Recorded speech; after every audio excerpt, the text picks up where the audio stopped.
현지 시각 20일 블룸버그 통신이 소식통을 인용해 한국 정부가 원화 약세로 인해 올해 미국에 최대 200억 달러를 투자하기로 한 것을 미룰 것이라고 보도했습니다. 블룸버그에 따르면 이 사안의 정통한 소식통은 외환시장 상황이 안정될 때까지 투자는 미뤄야 할 것이라고 밝혔습니다. 그러면서 기업과 개인 투자자들의 자본 유출이 환율에 부담을 주고 있으나 곧 안정될 것이라면서도 한국 정부가 특정 수준을 염두에 두고 있는지에 대해서는 구체적으로 언급하지 않았습니다. 또 이 소식통은 지난 14일 스콧 베선트 미 재무장관이 한국의 강력한 펀더멘털과는 부합하지 않는다며 한국 환율 시장에 부두 개입성 메시지를 내놓은 것이 원화 가치를 끌어올리는 데 도움이 되기는 했으나 아직 그 영향력을 평가하기는 이르다고도 덧붙였습니다. 지난해 11월 한국과 미국은 관세 후속 협상을 통해 한국의 대미 투자금 3,500억 달러 가운데 1,500억 달러는 조선 분야 투자에 배정하고 2,000억 달러는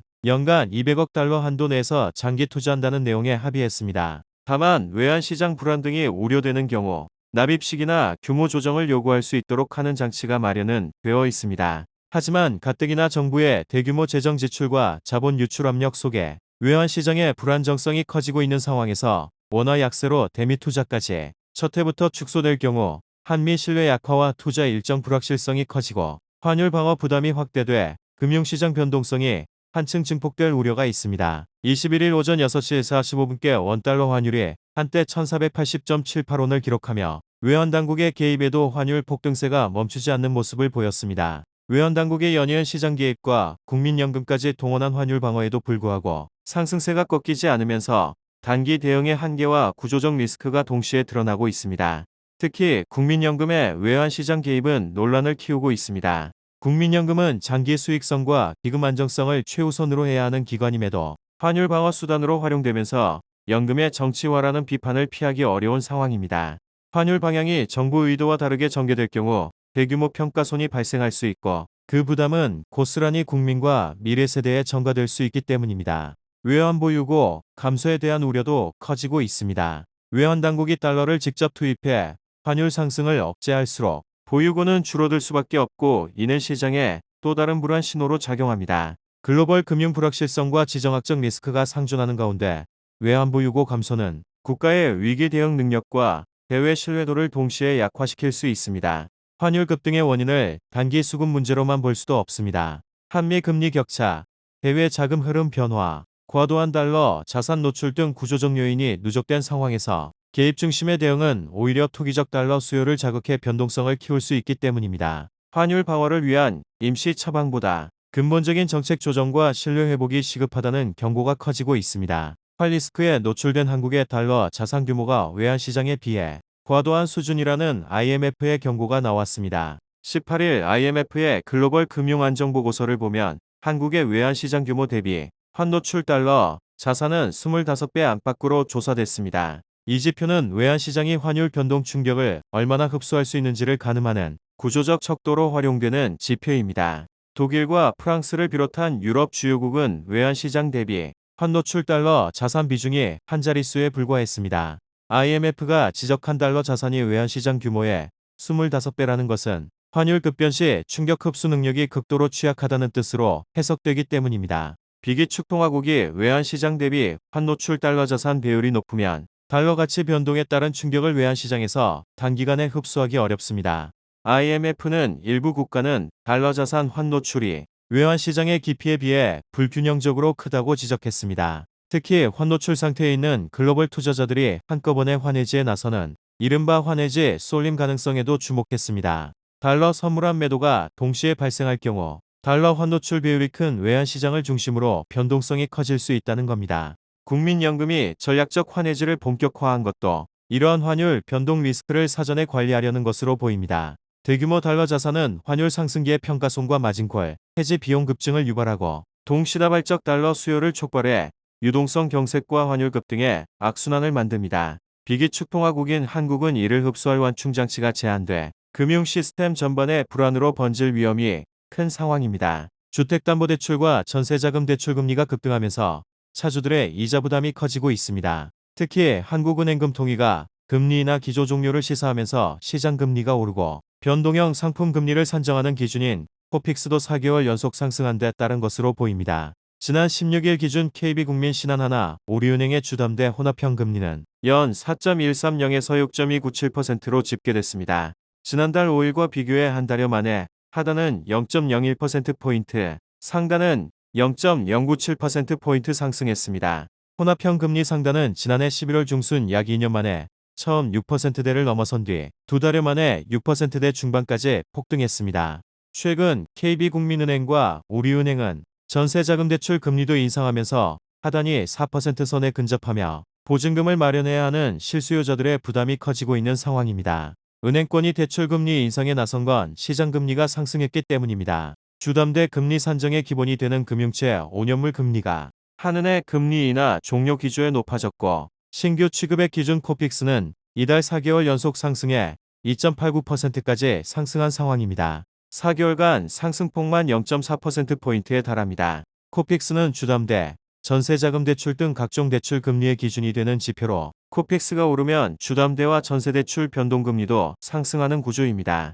문제는 대출금리 상승으로 차주들의 부담이 커지고 있다는 겁니다. 2021년 기준금리가 0.5%이던 시기에 주담대를 받은 차주들은 당시 2%대 혼합형 금리를 적용받았습니다.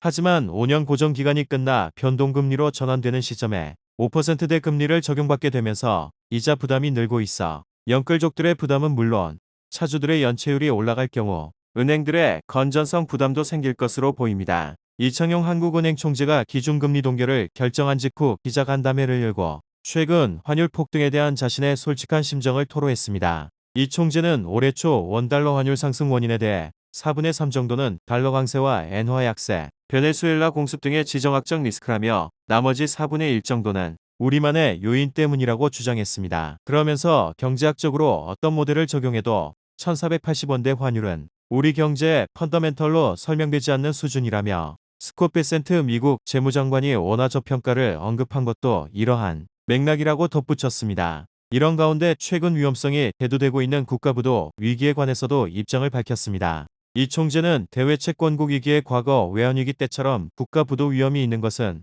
아니다라면서도 환율 상승이 물가 불안을 야기하고 서민 경제에 부담을 줄 수 있는 만큼 쏠림 현상이 과도할 경우 시장 안정화 조치에 나설 것이라고 했습니다.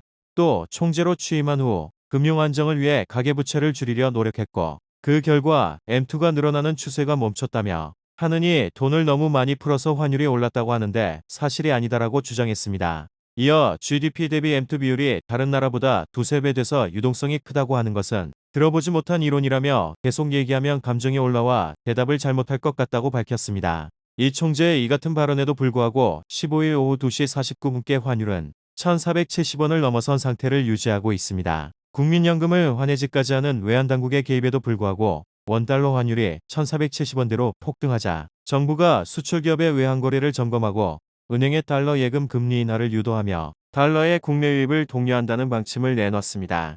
13일 관세청은 고환율 대응 불법 무역 외환거래 단속 TF를 구성하고 전국 세관 외환조사 24개 팀을 총동원해 외환검사에 나선다고 밝혔습니다. 관세청의 외환검사는 기업에 사전 통지한 뒤 관세청 직원이 1, 2개월간 현장에 파견돼 장부와 거래 내역을 직접 확인하는 방식으로 진행되는데 조사 과정에서 불법 혐의가 포착되면 외환수사로 전환돼 강제 수사로 이어질 수 있습니다. 조사 대상은 최근 5년간 누적 무역 금액이 5천만 달러를 넘는 기업 가운데 2025년 수출 대금 미회수와 수입 대금 미지급 규모가 과거 4개년 평균보다 크게 늘어난 1138곳입니다. 이 중 대기업은 62곳, 중견기업은 424곳, 중소기업은 652곳으로 집계돼 큰 파장이 예상됩니다. 정부가 환율 급등에 대응해 수출기업의 외환거래를 조사할 경우 정상적인 환해지와 무역 결제까지 위축될 위험이 커집니다. 기업들은 조사 리스크를 우려해 달러 매수를 미루게 되고 이는 오히려 외환시장 유동성을 말려 환율 변동성을 키울 수 있습니다. 또한 정책 실패 책임을 기업에 전가한다는 신호로 해석될 경우 수출 경쟁력 약화와 투자 위축으로 이어질 가능성도 터져나오고 있습니다. 최근 원달러 환율이 한국 외환당국의 연이은 시장 개입에도 불구하고 13일 오전 10시 41분께 1,472.40원을 기록했습니다. 정부는 개인 투자자들의 미국 주식 매수 확대를 원인으로 지목하지만 이는 환율 급등의 일부 요인에 불과하다는 지적입니다. 현재 약달러 국면 속 한국의 환율 폭등 근본 배경으로는 미국과의 금리 격차 장기화, 대규모 통화량 증가와 소비 쿠폰 같은 재정 지출 확대 등이 달러 강세 요인으로 꼽히고 있습니다. 특히 글로벌 투자자 입장에선 원화 자산의 매력도가 낮아지면서 외국인 자금 이탈이 이어지고 있고, 이는 외환당국 개입 효과를 빠르게 상쇄시키고 있습니다. 환율 안정을 위해서는 단기 개입보다 근본 처방이 필요합니다. 금리 정책의 신뢰 회복, 재정 지출 관리, 수출 경쟁력 강화와 함께 외국인 투자자들이 한국 자산을 다시 선택할 수 있는 구조적 환경 개선이 핵심입니다. 단순히 달러를 풀어 환율을 누르는 방식은 일시적 효과에 그칠 수밖에 없습니다. 외환 당국의 지속적인 시장 개입은 부작용도 매우 큽니다. 외환 보유액 감소로 국가 신용도가 훼손될 수 있고, 시장에 정부가 항상 막아준다는 신호를 줘 투기적 공격을 부를 위험도 있습니다. 또한 통화 정책의 독립성이 약화되면서 중장기 금융 불안이 확대될 수 있다는 우려도 나옵니다. 이 때문에 환율 문제는 시장 개입이 아닌 구조개혁으로 풀어야 한다는 목소리가 커지고 있습니다. 환율이 오르면 외환 보유액에 포함된 외화 자산의 원화 환산 가치가 상승해 외환 보유고가 늘어난 것처럼 보일 수 있습니다. 하지만 이는 장부상 효과일 뿐 실제 달러가 유입된 것은 아닙니다. 오히려 환율 방어를 위해 달러를 팔면 실질가용 외환은 줄어들 수 있어 외환 보유액 총액만으로 안정성을 판단하는데 한계가 있습니다. 환율이 높은 상황에서 지난달에만 외환 보유고가 26억 달러 줄어들며 외환 보유액이 4,300억 달러 선이 붕괴되었는데, 이렇게 되면 환율이 안정세를 보이면 오히려 외환 보유고는 급감할 수 있어 향후 한국의 신인도에도 문제가 생길 우려가 있습니다.